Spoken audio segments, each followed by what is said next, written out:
رب العالمین والعاقبۃ للمتقین والصلاۃ والسلام علی اشرف الانبیاء والمرسلین اما بعد فاعوذ باللہ من الشیطان الرجیم بسم اللہ الرحمن الرحیم یا ایھا الذین آمنوا توبوا الی اللہ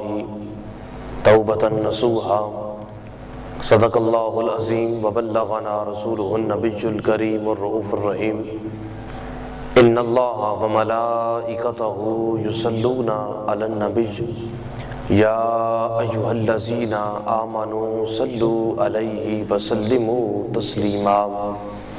الصلاۃ والسلام علیک یا سیدی یا رسول اللہ وعلی آلک واصحابک یا حبیب اللہ الصلاۃ والسلام علیک یا سید الانبیاء والمرسلین وعلی آلک واصحابک یا رحمۃ للعالمین۔ نادان تھے ہم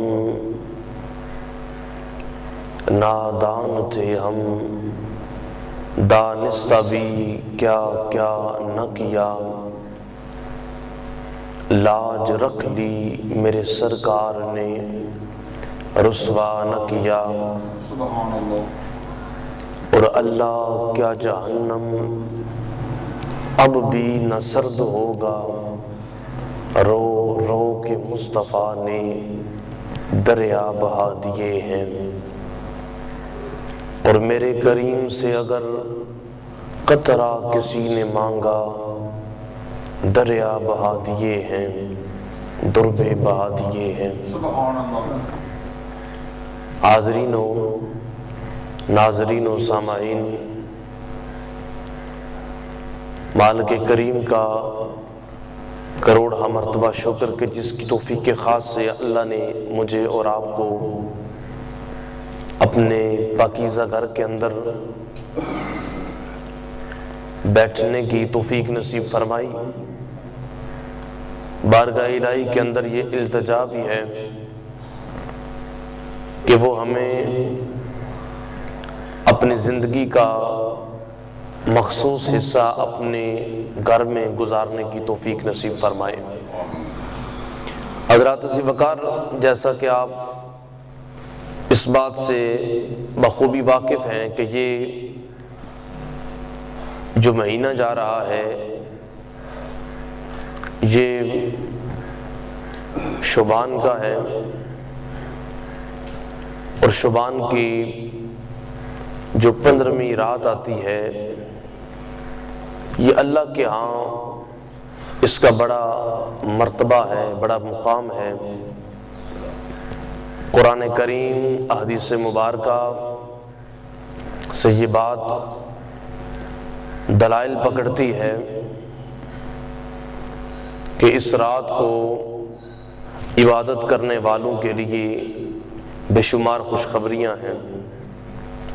اللہ کریم نے جس طرح بعد دنوں کو بعد پر فضیلت دی، یا اگر آپ تیسرا پارہ شروع کریں تو وہاں پر لفظ آتے ہیں تِلْكَ الرُّسُلُ فَضَّلْنَا بَعْضَهُمْ عَلَى بَعْضٍ، کہ بعد رسولوں کو بعد پر فضیلت دی۔ اسی طرح بعد دنوں کو بعد پر فضیلت ہے، بعض لوگوں کو بعض پر فضیلت دی گئی ہے،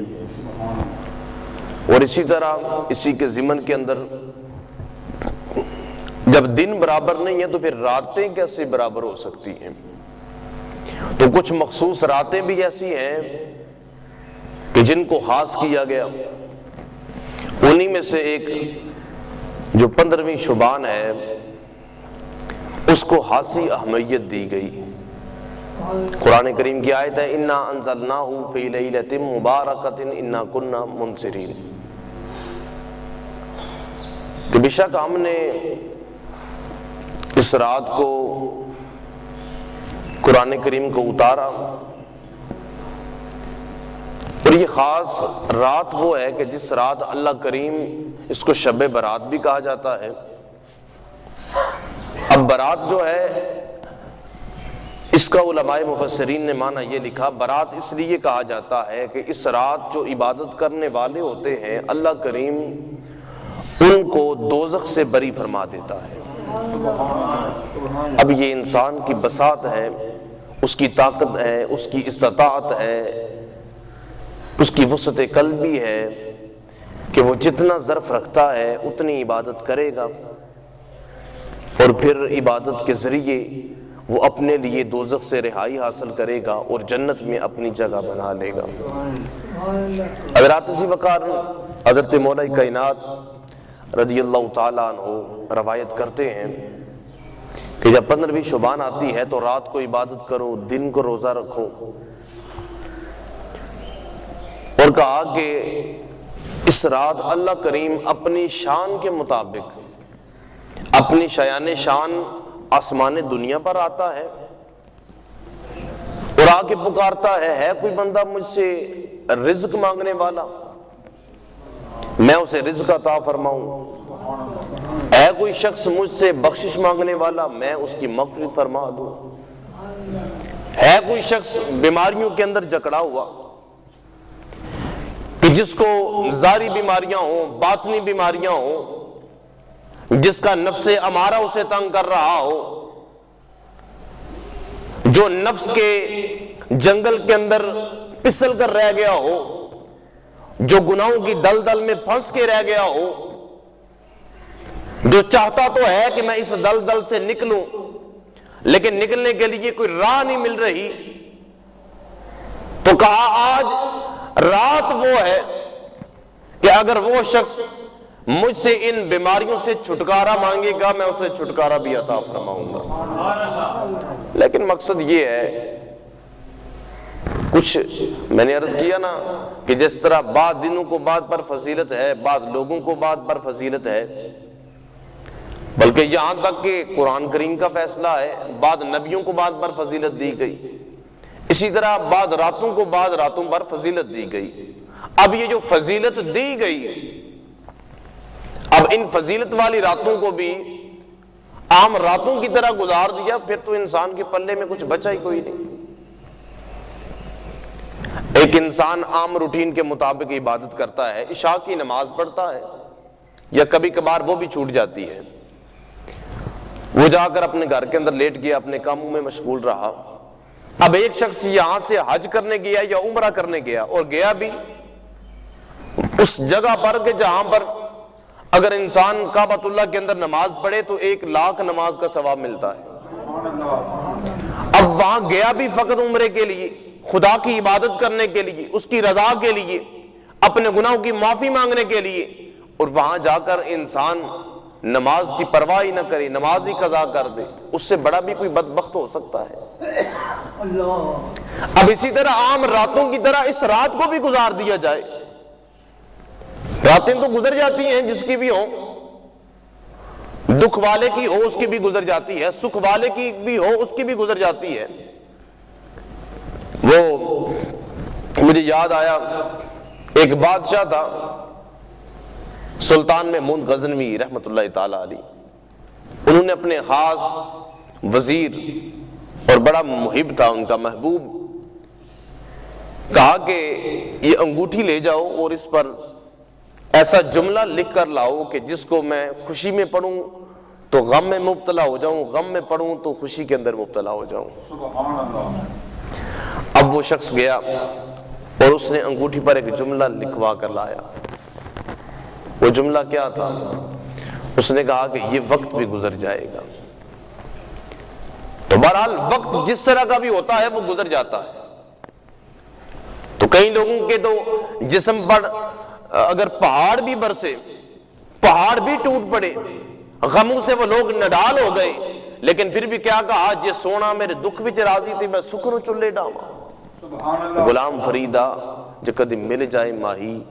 میں رو رو حال سناواں۔ تو اگر اس رات کو بھی عام راتوں کی طرح گزار دیا تو پھر انسان کے پلڑے میں کچھ ہی نہیں بچتا۔ لیکن ہمارا المیہ اس دور کے اندر یہ ہے، ہم عبادات سے دور ہو چکے ہیں۔ پہلے تو ہم اخلاقی لحاظ سے گر گئے، ہم ایمانی لحاظ سے گر گئے، ایمانداری کے لحاظ سے ہم گر گئے، پستی کی طرف چلے گئے، اور رفتہ رفتہ پھر ایسا رواج آتا گیا کہ ہم مسجدوں سے دور ہوتے گئے، عبادات سے دور ہوتے گئے، اور جس بندے کا تعلق خدا کے ساتھ کمزور ہو جائے، دنیا کے اندر اس کے لاکھ بھی تعلقات ہوں، اگر اس کے وزیر اعظم کے ساتھ بھی تعلقات ہوں، صدر کے ساتھ بھی ہوں، تو ان تعلقات کا کیا فائدہ کہ جو مالکوں کا مالک ہے، احکم الحاکمین ہے، اگر اس کے ساتھ اس کا تعلق کمزور ہو گیا۔ کوئی شخص تھا، راستے کے اندر بادشاہ سے ملاقات ہوئی، بادشاہ اپنے قافلے سے بچھڑا، وہ دھکے کھاتا ایک جگہ پر پہنچا۔ اب اس شخص کو نہیں پتا تھا کہ یہ بادشاہ ہے، وہ دیہاتی تھا، اس نے بڑی خدمت کی بادشاہ کی، اسے کھلایا پلایا۔ اب بادشاہ جب وہاں سے روانہ ہونے لگا تو اس نے کہا کہ میں بادشاہ ہوں، کبھی کسی وقت کسی چیز کی ضرورت محسوس ہوئی تو تم مجھے آ کر میرے محل کے اندر مل لینا، اور اسے ایک خفیہ کوڈ دیا کہ یہ تم کہنا، اور جو سامنے دربان کھڑا ہوگا وہ تمہیں ڈائریکٹلی مجھ سے ملوا دے گا۔ وقت گزرا، اسے کچھ کام پڑا، کسی چیز کی ضرورت محسوس ہوئی، وہ بادشاہ سے ملنے چلا گیا۔ دربان کو جا کے وہ جو خفیہ کوڈ تھا وہ بتایا، وہ اسے لے گیا۔ اب بادشاہ وہاں پر نماز پڑھ رہا تھا، اس نے کہا دربان نے کہ تم یہاں پر انتظار کرو، بادشاہ فارغ ہوگا تو تمہارا مسئلہ حل کر دے گا۔ اب وہ تھوڑی دیر وہاں رکا، بادشاہ بھی نماز کے اندر ہی مصروف تھا کہ وہ اس دربار سے نکل آیا،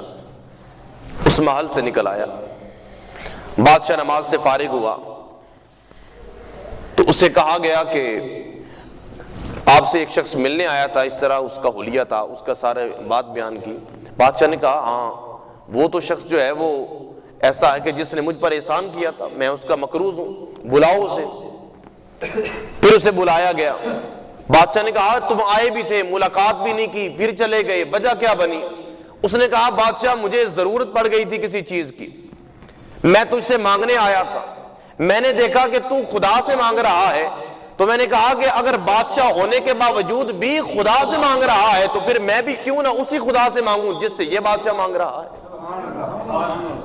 تو انسان تو اصل میں اپنے دل کو دلاسے دیتا ہے، اپنے آپ کو ان چکروں کے اندر مبتلا کرتا ہے کہ میرے تعلقات استوار ہو جائیں، لوگوں کے اندر اٹھنا بیٹھنا ہو جائے، لوگوں کے اندر میری ٹھاٹ